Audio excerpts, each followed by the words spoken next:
Hello. आज की कहानी दूत, इसे सेतु ने लिखा है और ये मलयालम से हिंदी में ट्रांसलेट की गई है। दूत। मैं कोचुन्नी मामा ही पुकारूं?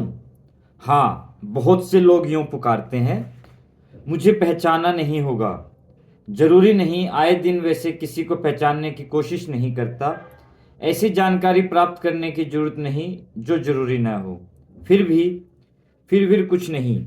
अगर मैं आपको जानना नहीं चाहता तो उसमें क्या हर्ज है?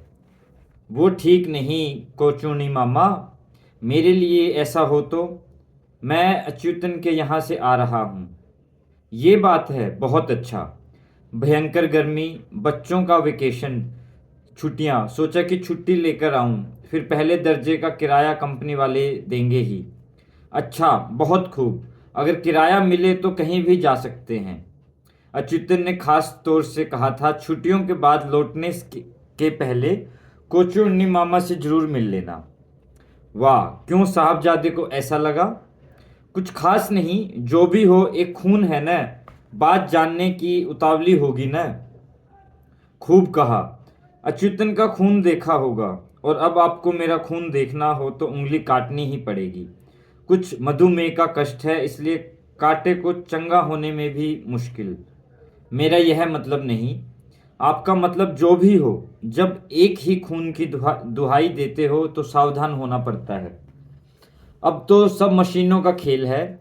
थोड़ा सा खून निकाल के मशीन में डालें और कहें कि दोनों दो किस्म के हैं तो बड़े बुजुर्गों की बताई खून के रिश्ते वाली बात ठप हो जाती है।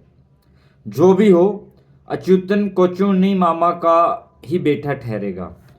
कौन निश्चय पूर्वक यह कह सकता है? इसका मतलब यह नहीं कि मैं अपनी स्वर्गवासी पत्नी देवकी पर संदेह करता हूँ।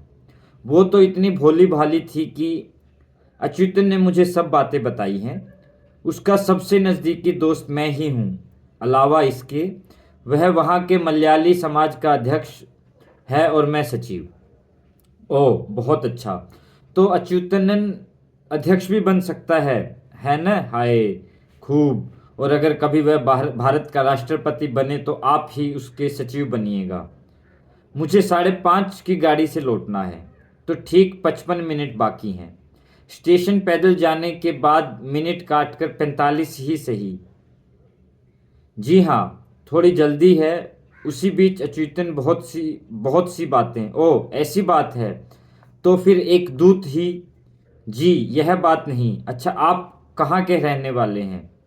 कुछ दक्षिण की तरफ। दक्षिण का दूत, पता नहीं क्या लक्षण होगा। अब दूत लक्षण भी सीखना होगा क्या? कोचुन्नी मामा, यूं न समझें, मेरा इसमें कोई स्वार्थ नहीं। अच्युतन मेरा जिगरी दोस्त है। उसका दुख मुझसे देखा नहीं गया, इसलिए मैं चला आया। फिर आपके बारे में बहुत कुछ सुना है, सोचा कि एक बार प्रत्यक्ष देख लूं। देखने वाले बहुत लोग आया करते हैं। कुछ इतिहास और कुछ बढ़ाई मिला के मेरे बारे में लोगों ने कुछ समझ रखा है। आए दिन कोई झंझट नहीं। शायद इसलिए हो कि मुझे पेंशन या ताम्रपत्र न मिला था। आप डरिए मत, मैं पुरानी बातों की गांठ नहीं खोल रहा हूं। मैंने भी बहुत कुछ सुना है। अगर अच्युतन ने बताया हो तो उस पर विश्वास मत करना। वह अध्यक्ष वगैरह होगा, ठीक है, पर उसकी जबान से जो भी बात निकलती भूल की होती। मेरे कहे को आप अन्यथा न लें। आप उससे जरा और रहम दिल हो पेश आएं। आखिर इकलौता बेटा है वह। वाह, गजब का है दूत वाक्य। अच्युतन को मेरी ओर से कुछ रहम दिली। खैर, उसे अब आपके हाथों बांध दूं तो वहां तक पहुंचते पिघल जाएगी न। फिर ले जाने में आपको तकलीफ होगी, लंबा सफर है ना। मैं जानता हूं कि कोचुन्नी मामा के मन में बहुत गलत फहमियां हैं। अच्युतन ने सब कुछ बताया है मुझे। ऐसी बात है, ठीक है। सचिव होकर अध्यक्ष की सारी बातों पर विश्वास ही करना अच्छा होगा। संस्था भी मजबूत रहेगी। हमारा रिश्ता ऐसा नहीं। दोनों परिवारों के बीच भी घनिष्ठता है। रहते भी पास पास हैं।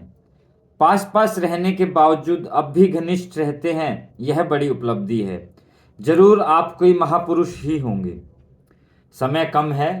मैं जो बात बताने आया था मुझे अच्छी तरह मालूम है। कोचुन्नी मामा, यूँ न कहिए। एक पुराना तमाशा है। हर दूत मानता है कि वही पहला दूत है। समझ ले समझ लें कि वह दूत वंश की मजबूरी है। सुनने वाले के लिए उसे छोड़ दें। सच को दबा रखना और झूठ की सूचनाएं देना, यही तो दूत का कार्य है। बड़े बड़े राजदूत भी अब यही मानकर चलते हैं। यह बात अंग्रेजी में नहीं बता पाऊंगा। अच्युतन के दूसरा बच्चा भी हो गया है, लड़का है। अच्छा हुआ, एक बेटी और एक बेटा। सरकार भी यही कहती है। कोचुन्नी मामा, मुझे इस बात के लिए एक पोस्ट कार्ड ही लिख देता। आपने कष्ट क्यों किया? मेरा पता तो आयुचंद ठीक से जानता भी है। एक बात और, लिखते वक्त पिन कोड ठीक से लिखने को कहें, क्योंकि रामपुर नामक 100 से ज़्यादा गांव भारत में हैं। कोचुन्नी मामा मुझे कुछ बोलने नहीं देते। मुझे इसका दुख है। आखिर मैं इतनी दूर से आया हूँ। हाँ ठीक है, मैं भूल गया था, माफ़ करना। दूत वाक्य को पूरा पूरा सुनना दायित्व है। तो अब एक काम करें, आप सारी बातें बताएं। मैं बिना बोले सुनता रहूँगा। कुछ नहीं बोलूँगा, सच सब कुछ सुनता रहूँगा ठीक से। आखिर आखिर कान नमक या चीज कितनी वफादार है। कोई भी कुछ भी कहे, परम मूर्खता ही की ही बात क्यों न हो, बिना हिले डुले सुनता रहूंगा। अपनी तरफ से सोच विचार के काबिल नहीं। खैर, आप बोलते जाइए और गाड़ी के समय का ख्याल रखना। आधा घंटा है, वह काफ़ी नहीं होगा। तो ऐसे करें, 18 आपके और 15 मेरे। मुझे कम से कम 20 मिनट चाहिए। ठीक, अच्युतन के अनुकूल दोस्त हैं। थोड़ा दें और ज़्यादा मांग लें। मैं संक्षेप में बताऊंगा, कर्म से नहीं बता पाऊंगा। मन में जो आता है उसी के अनुसार बताऊं। अच्युतन बहुत बदल चुका है। आए दिन हर समय सोचा करता है। कोई न कोई उसे परेशान करता रहता है। अगर पूछूं कि क्या बात है तो खुद उसे मालूम नहीं। व्यवहार इतना अजीब होता है कभी कभार। एक बात बताऊं जो हाल में घटी थी। एक शाम कोई मदारी अपने बंदर के साथ अच्युतन के आंगन में आ गया। उसने कई करतब दिखाए। वही साधारण सा बंदर का खेल, पर अच्युतन को बहुत भाया। जब उसे मजा आते देखा तो मदारी का उत्साह बढ़ा। उसने कुछ ऐसे अपूर्व करतब दिखाए जो अभी तक दिखाए नहीं गए थे। और आगे बढ़ा तो हमें संदेह होने लगा कि इसमें मदारी कौन है और बंदर कौन। हम लोग चकित खड़े थे कि अच्युतन उसके साथ हो लिया। मदारी के लड़के ने जोर से ढोल बजाया। अच्युतन का आवेग बढ़ गया। बस्ती के लोगों को एक बड़ा दृश्य देखने को मिला। भीड़ लगी। अच्युतन, बंदर और मदारी की टीम ने करतब दिखाए बड़ी देर तक। आखिर नशा उतरा तो अच्युतन ने बहुत सारे पैसे देते हुए मदारी से पूछा, क्यों भाई, यह बंदर मुझे दे दोगे?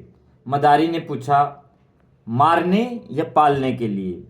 दोनों के लिए नहीं, खिलाने के लिए। यूं ये खेल नहीं जानता है। मेरे बिना यह अकेला खेल नहीं सकता। मदारी बोला, कोई बात नहीं, मैं भी मदारी हूँ। अपना पुराना ढोल और पुरानी पोशाक मुझे दे दो यार। यह सुनकर मदारी जोर से हंसा।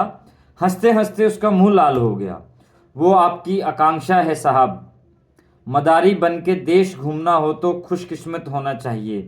3 जन्मों के पुण्य से ही मैं इस जन्म में मदारी बन पाया हूँ।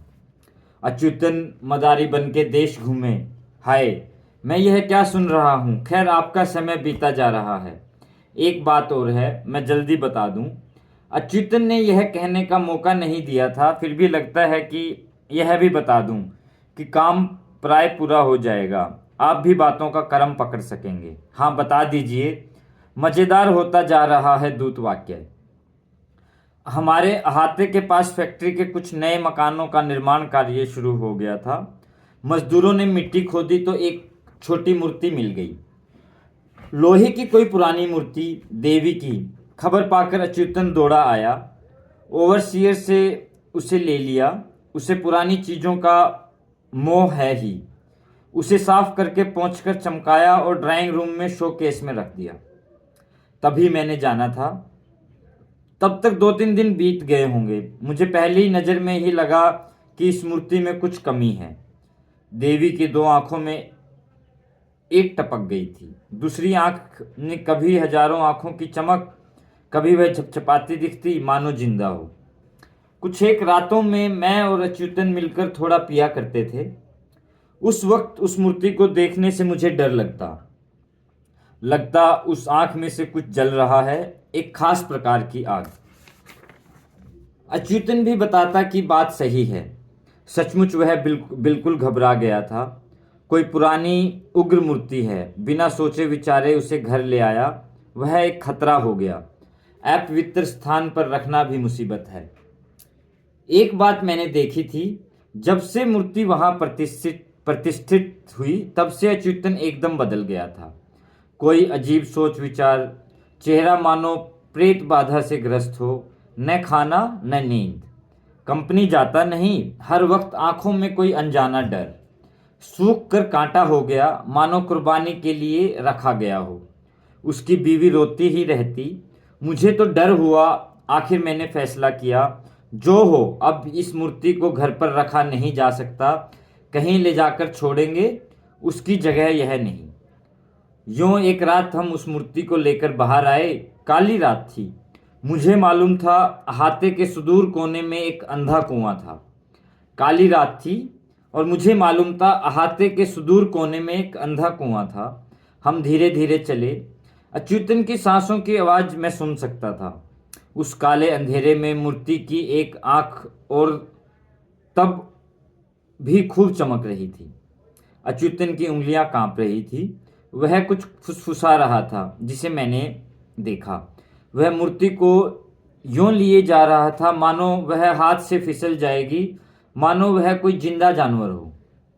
कुएं के पास पहुंचकर तो मैंने झुककर देखा, कुछ भी दिखता नहीं, गाढ़ा अंधेरा। पास कहीं झाड़ झंकार से मानो सांप फुफकार रहे हों। मैंने टॉर्च जला के देखा, गहरा कुआं, नीचे कहीं पानी होगा। तुरंत अच्युतन का हाथ उठा, प्लुम। अंधे कुएं के पानी में मूर्ति गिरने की आवाज। अच्युतन की को जोर से हंसते देखा, फिर आराम से वापस चला। 4 कदम रखे होंगे कि देखा सूखे पत्तों के बीच से कोई चमकती चीज है। मुड़कर देखा तो वही आंख, वही कात्यायनी। मेरा सारा शरीर पथरा गया। मैं कांप रहा था। चलो दौड़ चलें। अच्युतन की आवाज पथरा गई थी। वह रोने ही वाला था। मैंने उसका कंधा दबाया। नहीं, इसे यहीं खत्म करना चाहिए, वरना तेरा अंत होगा, मैंने आवेग से कहा। अच्युतन तब भी चकित खड़ा हुआ था। आखिर जोर दिया तो उसने हिचक कर उस मूर्ति को उठाया। उसका हाथ जल गया होगा। उसे तौलिए में लपेटकर कुएं की तरफ बढ़ा। थोड़ी देर आंखें मूंद अपने सभी इष्ट देवी देवताओं, दादा परदादा, बुजुर्गों का स्मरण करके कहा कि मेरे साथ मेरे सभी अपराध क्षम्य हो। 3 बार सिर पर आरती उतार के उसे फेंक दिया। फिर देखा तो नहीं होगा। जी, मैं समझ रहा हूं। खैर, आपने बहुत समय लिया, कोई बात नहीं। अब मैं बोलूंगा, आप सुने। थोड़ी देर में ज्यादा बातें कम शब्दों में बताने वाले हैं मेरे गुरुनाथ। मुझे अपने गुरुनाथ की ही बात करनी है। हर वक्त उसी को याद करता हूँ, सारा दिन उसी का ख्याल रहता है।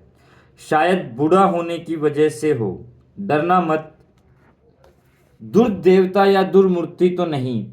अगर पूछा जाए तो गुरु कैसे गुरु बन जाए, गुरु कैसे गुरु बन गए तो पता नहीं। पहले सपने में देखा होगा या प्रत्यक्ष ही।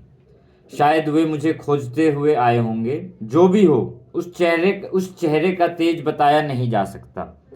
क्या क्या है उन आंखों में? कारुण्य, वात्सल्य, विरक्ति, पूरा संसार ही है। क्या क्या है उन आंखों में?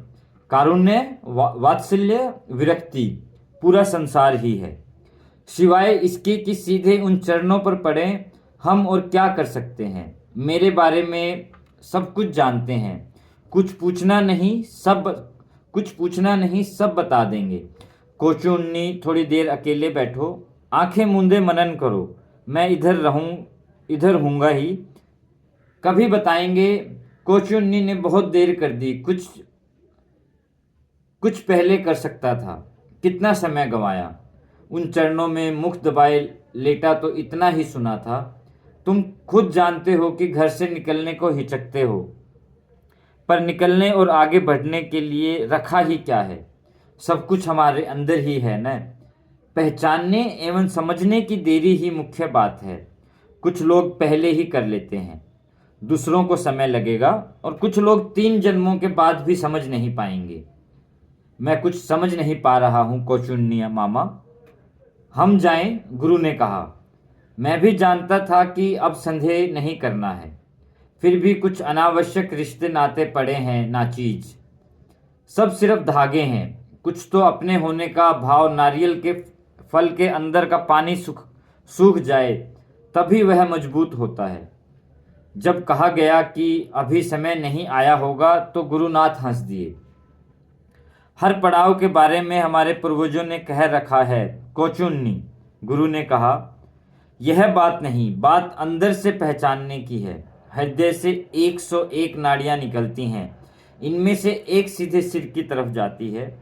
उसमें से जो प्राणों को ऊपर भेज दे वही अमर हो जाता है। अन्य नाड़ियों से प्राण छोड़ने वालों को यह संसार ही मिल पाता है।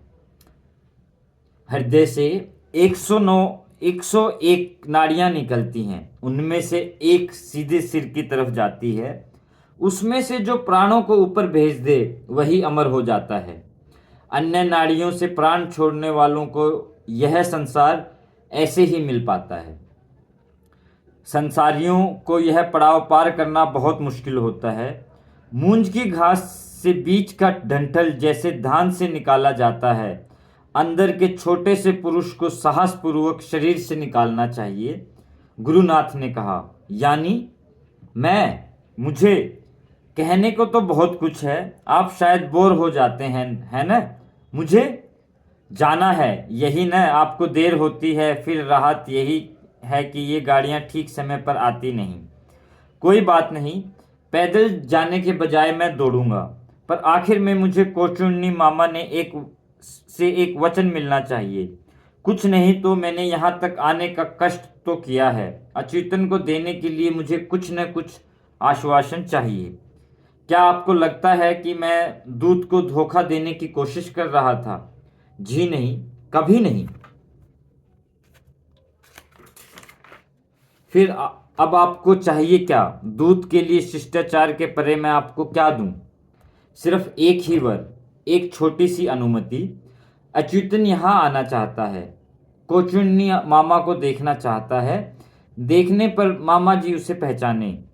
गनीमत है। आपको यह तो नहीं कहा कि स्वस्थ गाय के बछड़ों को कुर्बानी देनी है। यह आपकी कृपा है। खैर, आने दें। मैंने कभी उसे मना नहीं किया है, पर मिलन पता नहीं संभव होगा कि नहीं। वह क्यों? मैं जा रहा हूँ। कहाँ? इस उम्र में जाने वालों से यह पूछना कि कहाँ जा रहे हो बेवकूफ़ी नहीं है क्या दोस्त? समझो कि एक लंबा सफ़र है।